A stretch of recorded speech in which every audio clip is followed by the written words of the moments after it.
Tamam. Tamam, burası full ekip ya. Burası hepsi ekiptir.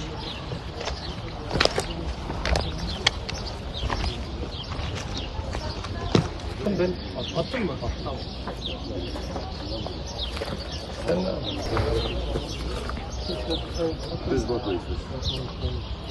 Böyle komutanın fazla çek. Tamam. Şuradaki mi? Hı hı. Sıkıntı yok. Vay taze yedi yani sen.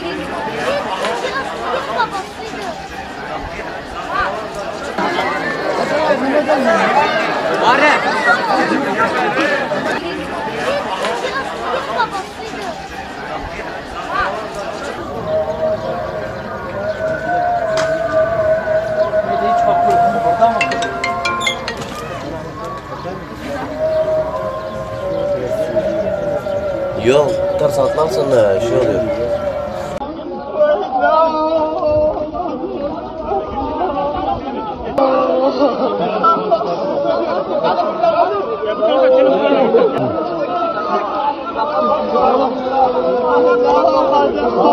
Yani ben başka bir şey yapmayacağım.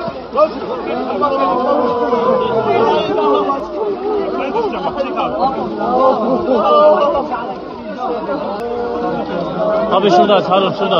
Abi biraz uzaklaştım. Hadi getir. Gel ben bu tarafa getir.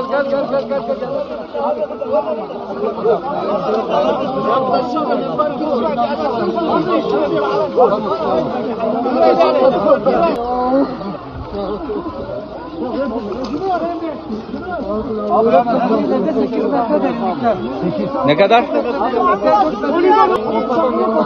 Bu şekilde ambulansa.